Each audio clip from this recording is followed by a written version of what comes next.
Welcome to another episode of the Angels, Positivity, and Love Show. Incredible guests the world over with amazing insights, experiences, and much more to share with us. I'd like to say it's their experiences, but it's much more their high vibe. It's their frequency, it's their unique life path and who they are. Oftentimes, that's love. They're giving service to others. They're helping us one way or another as healers, as business marketing professionals. Like today, we've got an amazing Psalm Pollock coming to us from California. She's got an exquisite background. She's got a super high vibe, and she's definitely on her journey, here to help us all open up more and share more love always. I'm going to read a formal background. I think I've done this twice in 3 years. Psalm Pollock is a California-based publishing and brand strategist, best known for her tenure as a senior marketer at Hay House. She helped generate over 50 million in revenue for leading transformational authors, including Eckhart Tolle, Wayne Dyer, Louise Hay, and Gabrielle Bernstein, Gabby.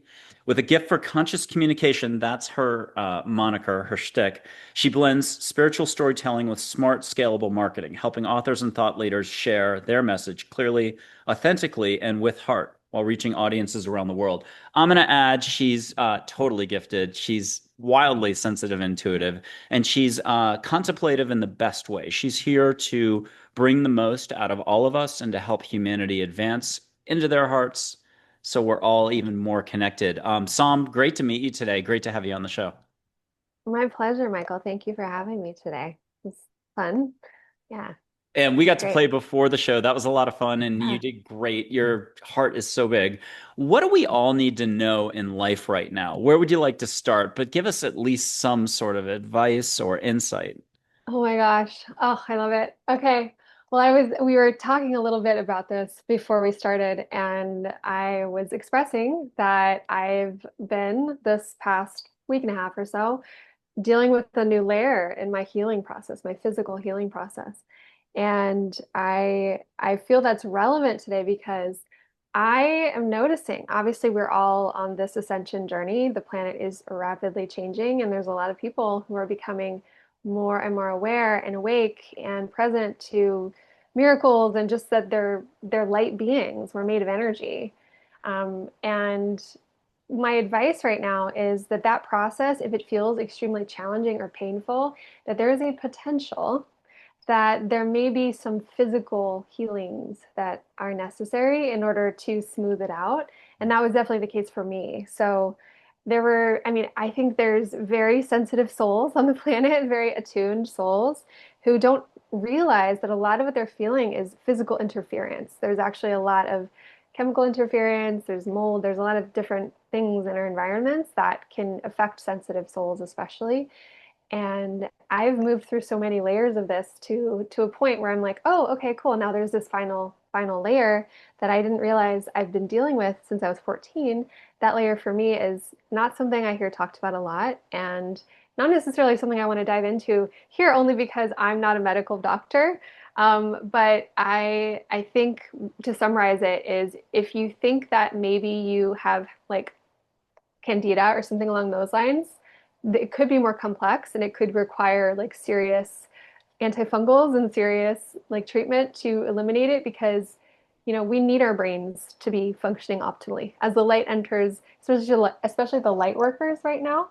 There's a big role for all of us to serve on the planet. We have a huge responsibility to shift the paradigm to raise people up. I mean, the light workers I see, there's so many people that are in darkness, and just one interaction with a light worker can just spin them off into a completely new positive direction, right? So activate your light so that you can do that more often. Yeah. So if what I just shared resonated, like I've got to put together a resource list of doctors and people who can support in this way because it is, I think, becoming more and more incumbent on people who've been maybe dealing with and struggling with these things to start to address them in a more direct way. But that's me. That's Talk my to us. opinion. Talk to us about your perception of the world, the universe, intuition.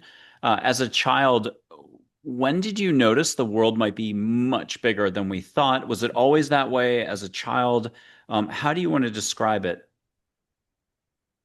Well, gosh, when I was little, oh my goodness, when I was really, really little, I I was told this, but then had a vague memory of it that I was connected to the angels. I could hear them and I felt their presence.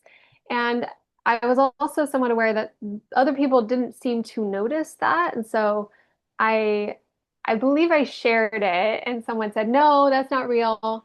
Um, so I kind of shut it down. But for me, I grew up in a really non-traditional way. I grew up in the South Pacific in Hawaii and in Tonga, a little island group near Fiji.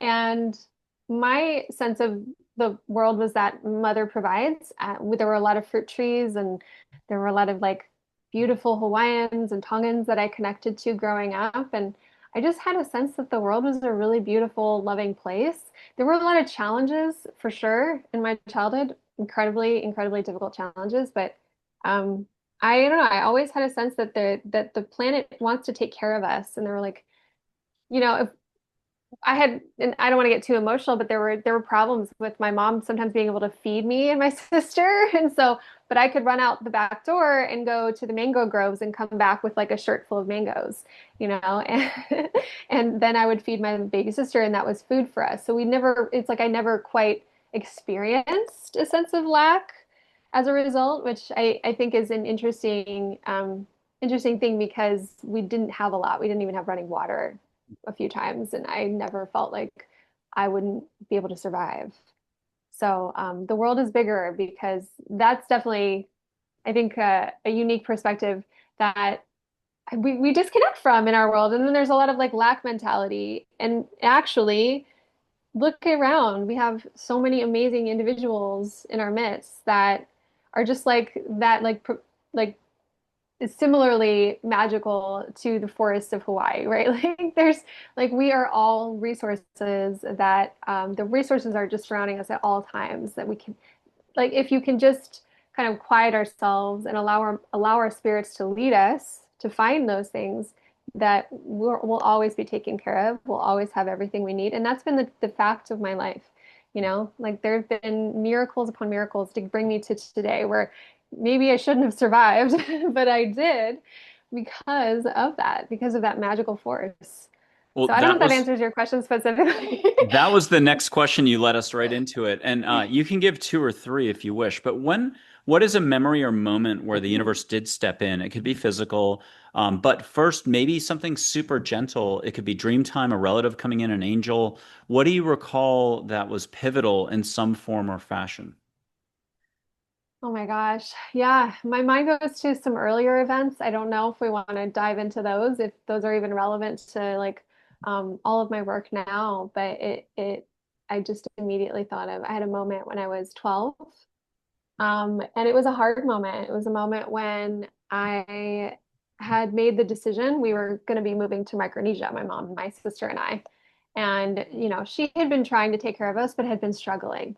And I mean, this was a critical point before I did end up losing my mama, who was an amazing human being who taught me so much about like what really matters, right, on the planet. Like, open your eyes, look at what really, really, truly matters. We have nature and you don't need like these material objects. And she was always impressing that upon me. And she struggled in the material world. She really couldn't provide for us and support us. And so we were on our way to Micronesia, except that there had been an incident with a friend of hers and it just kind of threw me. And I had spent a lot of time with my aunt and uncle, and I was like, I want to go be with them. And it was a really scary moment for me to say to my mom, I don't want to go to Micronesia. I want to go back to be with my aunt and uncle in Seattle, and I want to make that decision. And my sister went with me, and we were walking down this road, and we had just left my mom, and the act of doing that was heartbreaking. I was like trying to hold back tears. My sister was crying her eyes out, right? Like, she didn't want to leave my mom, but she also didn't want me to leave. So she had made the very difficult decision at the time, a 6 year old to follow me, which I'm 6 or 7 year old, I guess would be it at the time. And so I'm trying to be strong for my baby sister. And this man out of nowhere drives down in this huge SUV and he pulls up next to us, just like, hi girls, how are you? Is everything okay? And in the back seat, he's got two girls about our ages, almost looked, I swear they might have been our exact ages. They just were like two girls in his back seat. And he's like, "Are you thirsty? Do you need anything?" And we've been walking on this road for a little while in Hawaii, middle of the day, hot. And he has a pitcher of lemonade in his dash. And he says, "Well, I'm gonna, are you thirsty?" He pours us, he happens to have cups, and he pours us cups of lemonade. And like this horrible, sad moment of our life, right? Like just both of us are with our hearts just breaking open. And he's like, "Well, I've got to take the girls to soccer practice, but I'm gonna come right back." And so, and we'll handle this together. And I'm like, "Okay, thank you." And then he just started driving off. But I just remember in that moment when that happened, I didn't think much of it until later, where I thought, we needed someone in that moment. I don't know how far the next road was, I don't know how long it would have taken me to find a phone. But the fact that that man just out of nowhere with a pitcher of lemonade in his dashboard, like finds two girls that really need him. I mean, if you need proof that miracles are real, I think that's an example, just a small example. But that example repeated so many times throughout my life in every moment that I needed something. And sometimes when I didn't, and I just needed to be led to magic. So I could give so many more examples, but yeah. I'm going to ask about a couple of those other examples in just a second, but I'm going to a little bit early on the show. I'm going to light some sage here in Texas and blow it to you in California. And does that Yay. sound like a good idea? Is that okay? Yes, please. Here's the Lovely. sage, and people at home can catch it. If you've never watched the show before, amazing guests from all over come on. At the very least, I try to remember to light sage and blow it. A lot of guests take more steps on the show, but I don't always remember to do everything. Here's the sage. So you can smell it through two screens. It doesn't matter if it's 2030, you're in Christchurch, you're in Tonga, you're in LA, it doesn't matter where. But here's the sage. And Sam, are you getting a little bit of smoke, sage, good smells? Feel that.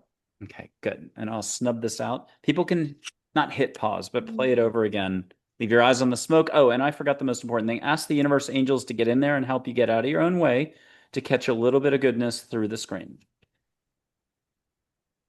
And say thank you, amen, rock and roll, om sai ram, whatever works for you. It's got to be your way, setting your intent. And with your permission, you're not going to share this out loud. I'll put up one photo of an angel named Joy. Hear something about that car, that gentleman, the lemonade, and just say, got it. Was there a little more going on at the time? And get a beautiful backstory, filling in the story. If there is something you want to share, that's great. But just say, yeah, I got a little more backstory if you did. Got it. Good, perfect.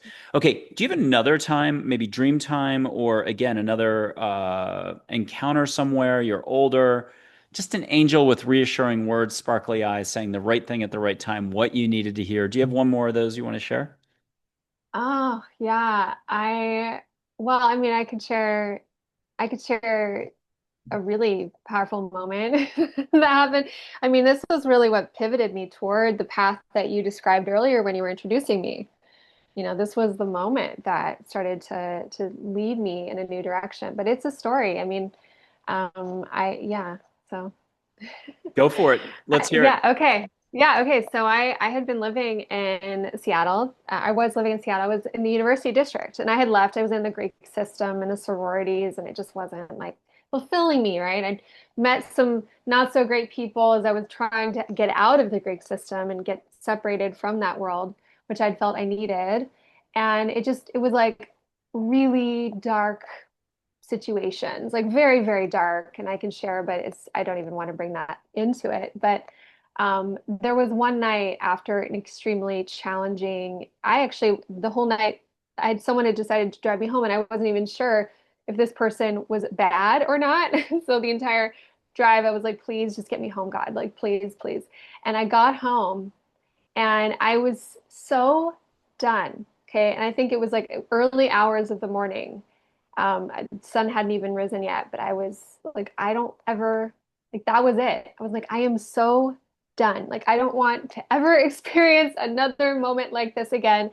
And I don't know if there's a God. And at the time, I mean, I'd gone through so many heartbreaks and so many disappointments in like a short succession from like the age of obviously losing my mom to like family not adopting me to being adopted by an abusive woman to so many things that happened.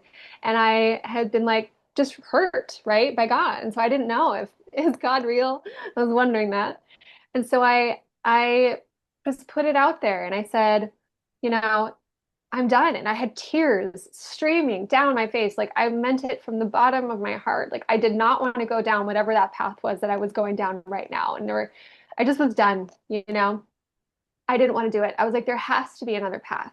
There has to be more for me, you know, and I know like, so I prayed from that bottom of my heart to show me another path, something better, something different, just away from this.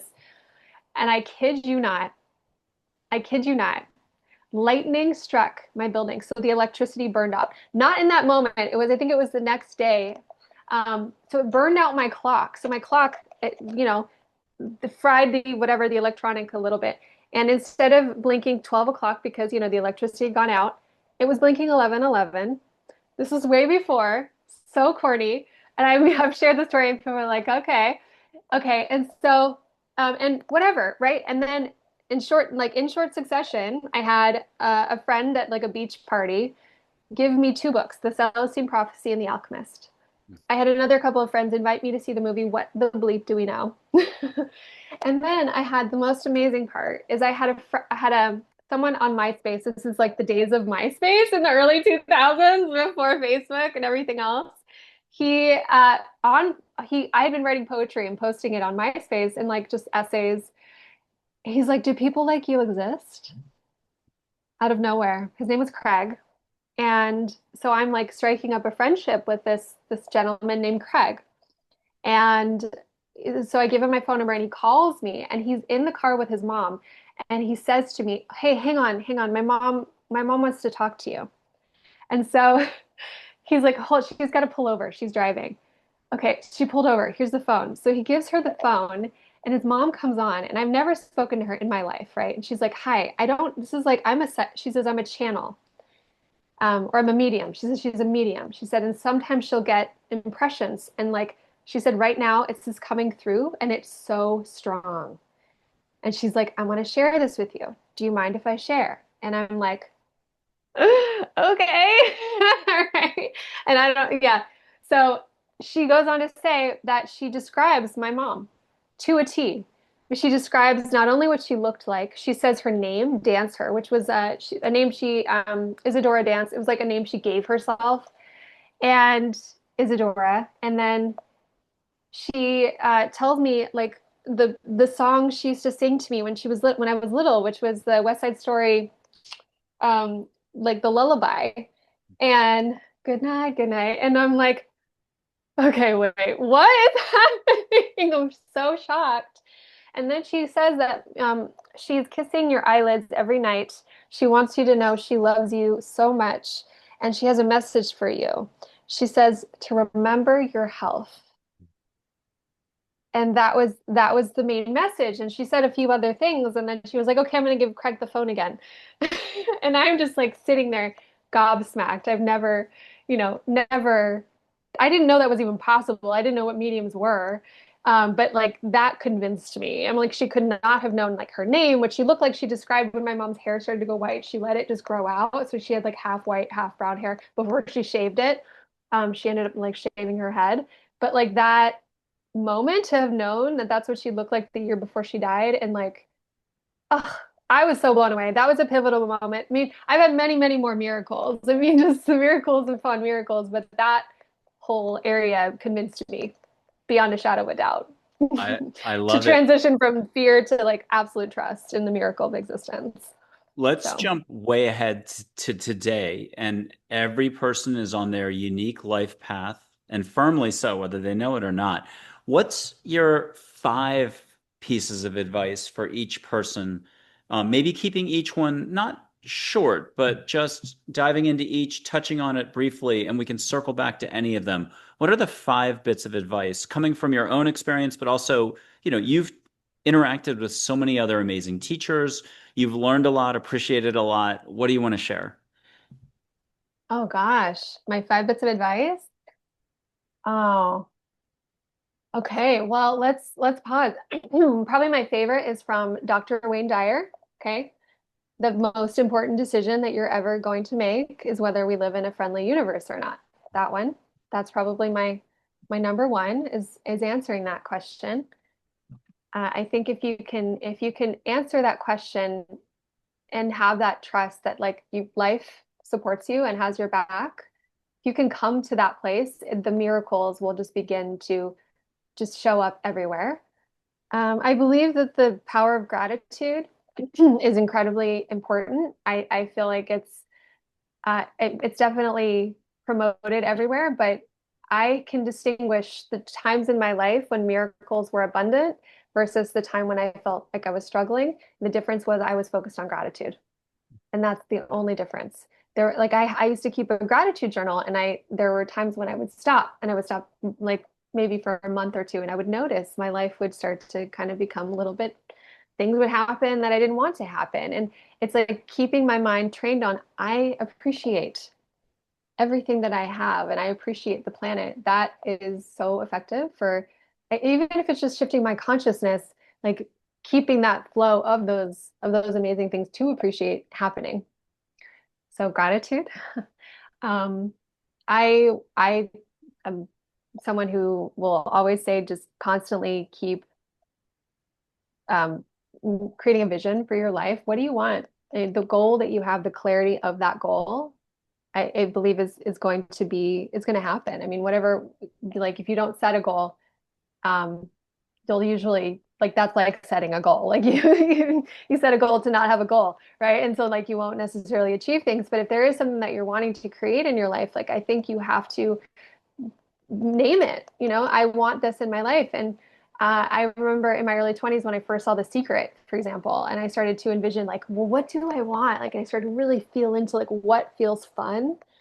And I started to create vision boards, and like I put Oprah on my vision board, and I helped with the 21-day meditation challenge when I was at the Chopra Center, right? So I ended up having like encounters with Oprah, like not like super directly, but like having like these visions. You never know how they're going to manifest in your world. Be specific, focus on like I love doing a scripting process where I will literally just be like, where do I want to go in my future that sounds so fun? And I'll just go there and I'll just go there in the scripting process and paint a picture, be detailed, be descriptive. Um, so visioning, having a vision and goal, for, that the we're all there. I'm going to say that to distinguish the true voice of your soul, distinguish the true voice of your soul. If you have kind of a chattery mind, this is something I've learned with nervous system regulation. It's really interesting. A chattering mind could be a sign that you're in sympathetic nervous system state. So if you can actually just get yourself like into a calm state through various exercises, often it's easier for you to hear the voice of your soul, because the voice of your soul is very quiet. Not quiet, sorry, excuse me, very calm, I should say. Calm, not quiet. Can be very loud, actually.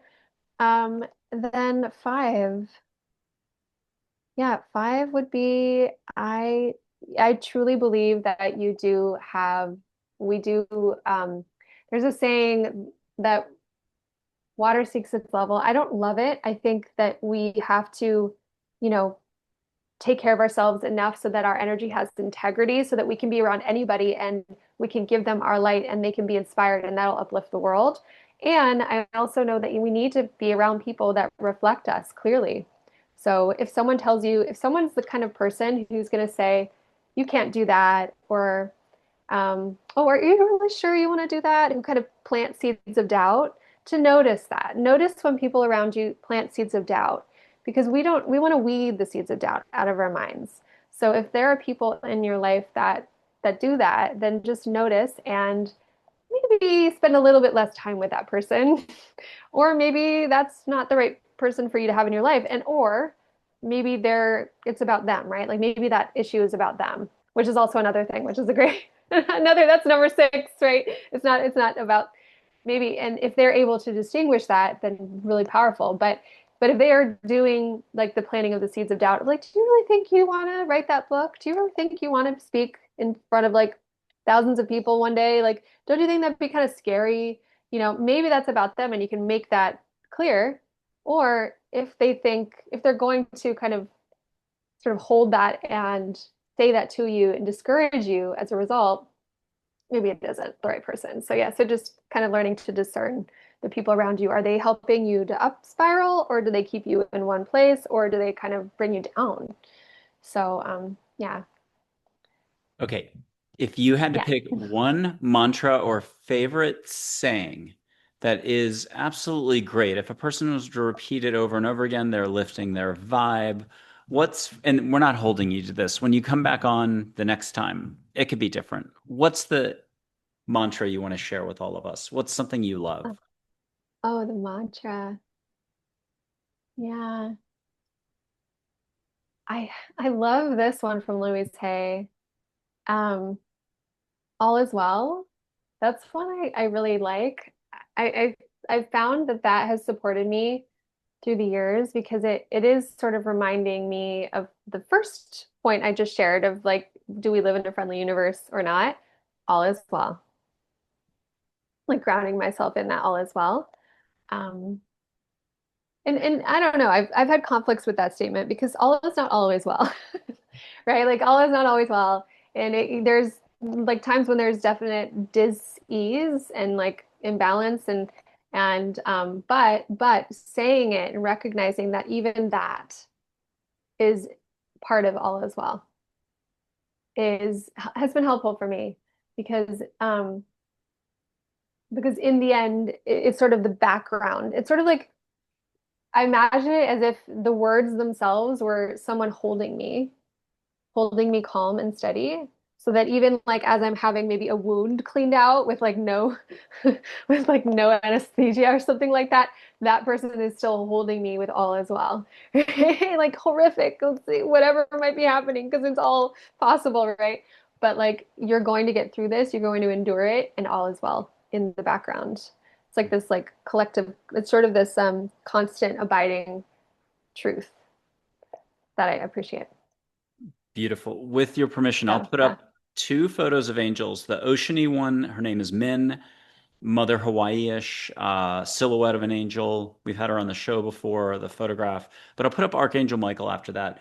You can get something and not share anything. You can get a hug if you want, but if you would, if you don't mind listening on everyone's behalf, what message are you hearing for everyone? As I'm getting radio pressure, what are you getting from this particular angel silhouette, Min, the Lakota Sioux word for water, like Minnesota? She's a soft-spoken professor. What do you and get extra, get feeling, healing, hugs, whatever I'm trying to say, oceany feelings, vibes. But what are you getting from her to share with all of us? Oh wow. Okay. I'm gonna share the image that I saw. So I felt her kind of splash. There was some water near her, and she leaned down into the water to splash it, and then came closer, and she stood very strong and tall, and just glowed toward me. She glowed, and it seemed the message that I heard is like, you can play at any time. Hmm. You can be present in any moment and play. And come play is what she's saying. Come play. Come experience the joy of love and joy and love of life. Hmm. That's what I got. And I've got Archangel Michael next. With the first part, have Archangel Michael deliver a very private message to you. You're only going to say, got it. And then he's going Okay. to have something for all of us that you're going to listen to. But first, something tying in that first message. And kind of Mhm. not to say too much here, but something about how you're helping everybody at a whole different level down the road. So it'll be that message from Michael reinforcing your unique life path behind the scenes. Just say, got it. You don't have to share anything and make sure you get a lot of beautiful sensations. Is it auditory, smelling, feeling, whooshing, auras, all that stuff? People at home can put their hands out to the photo, treat Michael's photograph like a fireplace, but instead of heat, feel high vibe, sparkle, breathe a little extra, and use your shoulders up and down breathing, that type of breathing, and you'll feel more. No triota, always try Archangel Gabriel. It's not about words, just let go. You do it half the day, but you get no credit for it. And then what's Michael have to share with all of us that you'd like to add?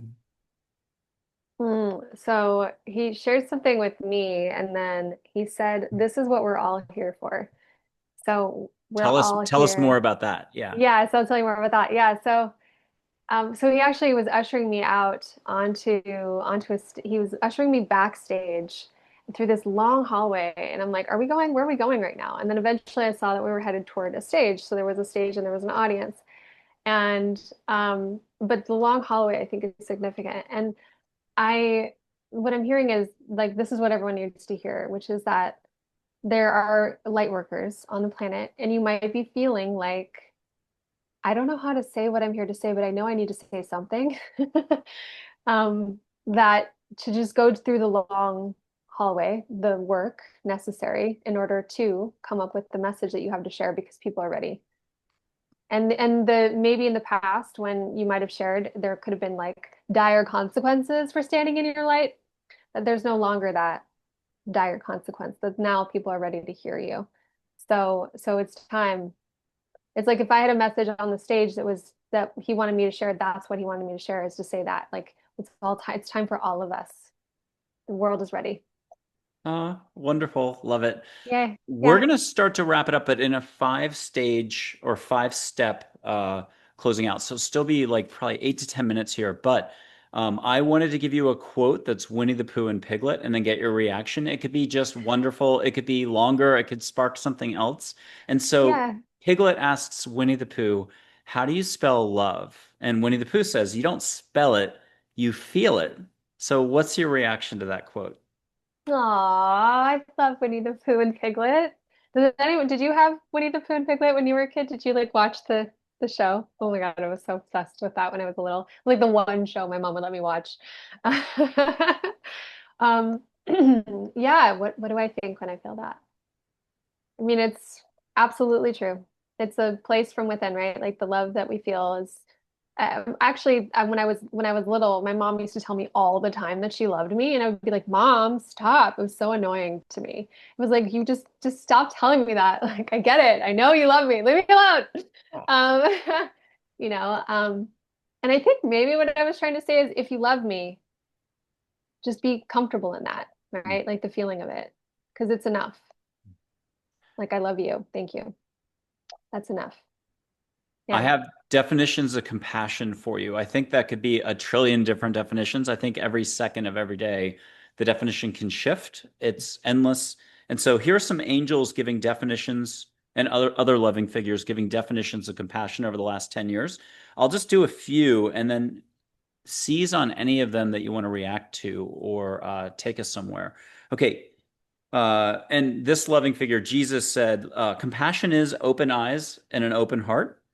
Archangel Raphael said, compassion is releasing fears and judgments. Mac, don't call her Mackenzie. She's an angel who's all about nature, plants, animals. She said, compassion is treating every moment with the awareness of a newborn baby. And then an angel named Dale, who coached an Olympic athlete we all know from the 70s or 80s who won a lot of golds, he said, compassion is just being and trusting the outcome to be of the highest intent for all. Mm. Which one or all of them, or what's your reaction? Was the first one that compassion is open eyes and an open heart. Is that right? Yes, Okay, yes. that one was the one that I contemplated, and I was like, yes, I think that's true.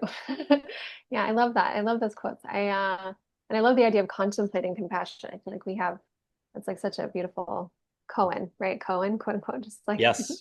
to contemplate. Yeah, the first one, that one jumped out at me the most because it was like if we're just present, how could we not have compassion? Just an open eyes and open heart. It's just natural. It's when we start to add other things like interpretations, perceptions, perspectives, etc.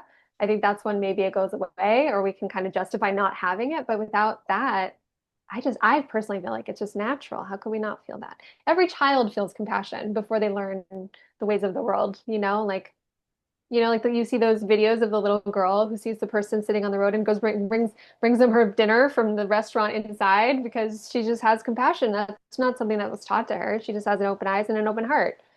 Yeah, so that's my love I it. like Thank you it. for that question. Beautiful. I've got a different one that I think, how do I say this? I'm going to say a bunch of words, and I think it goes to the heart of how you'll be helping others even more. Not that you're not doing tons right now for people, but here's a bunch of words, and then I'd love to get your reaction again. Belief is power, letting go is power, catching your thoughts before you accept them as fact is power. Embrace the opportunity to explore yourself and others and the world around you as it really is. This is power. Unconditional love is shiny, infinite, and already within. Psalm Pollock, what's your reaction to that one? Mm. Belief is power. Unconditional love is already within. Absolutely. I actually, when I started the call and talked a bit about like the wellness, this is abstract, but there is a concept in Ayurveda of the Shushumna, which is the light column that runs through our system. And I personally believe, and I love Ayurveda because its whole principle is like aligning us with sattva, right? The clear mind, clear body. And I just think that the natural emanation of a clear mind and clear body is just absolute, pure, unconditional love. Like that compassion we just talked about. When we clear ourselves, and I love Ayurveda for that for that reason, because it's maybe this is connected to what you just predicted, which is like this could be your work. Is that Ayurveda? I mean, what I love it so much is it's focused primarily on digestion, right? Like to clear everything out. What is digestion? It's clearing everything that is not self into just like pure presence, pure. So if you have impressions from your day, making sure you're sleeping between 10 and 2 a.m. because that's when we digest the impressions from our day, right? So that our minds are clear and we're not preoccupied with something that happened a couple of days ago. We had an opportunity through maybe our dreams or through just energy to like place it in its filing cabinet inside of our brain, right? So yeah, I'm passionate about like that process of clarifying us into our central channel so that we are just pure unconditional love. I feel like that's what happens as a And, result. That's what came up. and I have Yeah. Ganesh or Ganesha for you in a beautiful drawing illustration. If you could catch like a temple incense from India, the highest vibration of India, all around you, in addition to more, and let him share a few words, it'll be whatever it is directly to you, but then something to share with all of us. And here's that illustration. So Ganesh, Ganesha, whichever way people like to say it, we'll just say good wind in your sails. Great coach. And are you catching a little bit of temple incense of some sort? You don't have to know the ingredients, but Yeah. good. Yeah. Little Nag Champa, maybe. And Yeah. then what do you have to share with us from Ganesh? Hold on. Look within. That's what I'm hearing. Look within. The answers are Nice. not all outside of us.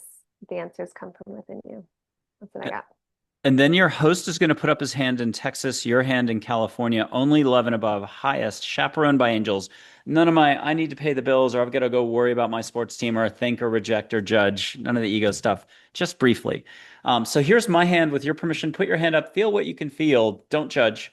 And I'm going to whoosh one time, one ping, as Sean Connery said in Hunt for Red October. Let angels bring you some extra love. First, what are you feeling as a baseline right now? You feel a little bit of vibe? A little bit of vibe. Yeah. Okay, here comes a bigger whoosh. Oh, I felt that. Oh. And you can ask for an angel to come in out of the blue. They'll tell you who they are, or you'll know who they are. And they'll just add a Mm, few extra words to it. You don't have to share that out loud. Just say got it when you got an extra little extra something. got it. Good. And then if you don't mind describing the whoosh for us, at least give us some sort of flavor. What did you get just now? Well, at first I felt a little light tingling, but when you said whoosh, I felt like just like a slight breeze, like a warm, energetic breeze. So I was Hmm. like, oh, I felt that, yeah. So yeah, just like a warm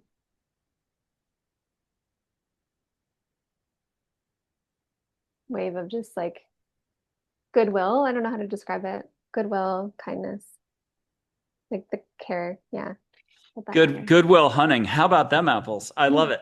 Okay, Yeah. let's have you I guess the wrap it best up. zinger is Michael. You have been around. You've talked to a lot of folks. You've helped a lot of folks indirectly, directly. You're about to do a lot more of that. And so you've seen a lot, done a lot.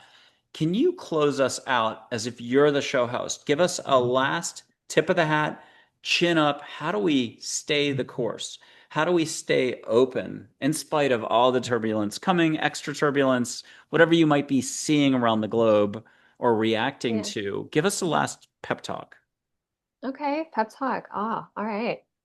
Well, I would say that I totally understand if there is discouragement looking around the planet at the world and the the death throes of the structures that be. I want to maybe like as a bit of guidance remind us that the world outside of us has been in a state, the state it's been in for many, many years, many, arguably millennia.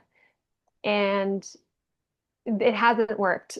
Like it's been in a state of it's not supporting life, it's not supporting humankind. It's been in an extractive, exploitative state for a very, very long time. And so that needs to change. And so, for that to change, there is going to be a lot of disruption. There's going to be a lot of craziness, and it's going to feel a little bit like, what is going on in this kitchen? Why is everything out of the cupboards, all over the counter, in the sink, on the floor? Well, because we need to clean this ish up. We need to clean it up. So, we're going through the jars. Is this bad? Oh, we're going to dump that out. Oh, this is perfect. We need this. And then just finding the gems. And I feel like there's going to be a massive reorganization phase. And over the next 3 to 5 years, we're going to start to see it take root, the real that we want to be seeing in the world. And that a lot more people are stepping up. And it's just the beginning. Like the pandemic was really rough for everyone. And then I feel like we're starting to like clear off that sort of heaviness that all put us in collectively and find our hearts, but in a brand new way. And it's beautiful. I think I'm just watching it happen, even just with our media starting to reawaken again. Like if you look at the kind of movies and TV that are starting to come out again, it's like, okay, we're starting to find our spark again. But the big, beautiful part of that is it's going to be a brand new spark that we've never seen before. And it's going to get so much brighter than we've ever seen it be. And to just hold on, don't let the news and the media and whatever, that whole engine convince you that it's not working, right? Their job is to create people who are hanging on every single word that they say and looking to them as the authorities, the news, right?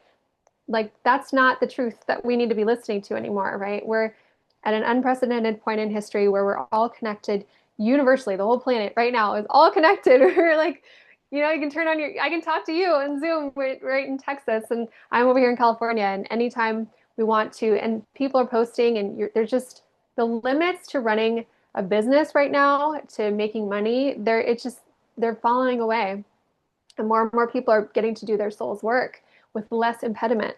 So I just say, hang on. It's all working out. It is going to be incredible, and I can't wait to see. And I even just for my own self, I know that in the coming months, things are going to drastically shift. So whatever you see right now in your mind, in your life, just allow that to be a temporary image and just connect to your heart, like Ganesha reminded us to look within. Find that part of you that's the true part of you that is always abiding with you. Like if you close your eyes and you're feeling sad and you feel and you tune in, like there's a part of you that loves you in that sadness. There's a part of you that wants to wrap its arms around you and just hold you. Like find that part and remember that part and allow that to become stronger, because that is like that's it. That's the part of you that'll lead you. And when you can start to tune your attention to it, it's going to start to like take you to the amazing place you're meant to be in your journey. And and the more we tune into that, the less whatever might be happening in the foreground in the reality of your life, quote unquote, the less that can distract you because you have your sight trained on the truth of yourself. So that's my message. Amazing. Psalm Pollock, thank you very Yeah. much for coming on Angels, Positivity, and Love. You've been amazing. Can't wait to have you back, and I hope you'll join us very soon for a part two. Yay. Oh, it was my pleasure, Michael. So magical. You're so lovely. I get to meet so many cool angels that I've never met before. I love it. Thank you. You were like introducing me to you're like a social butterfly of the angelic community. Well, I thank loved you it. again.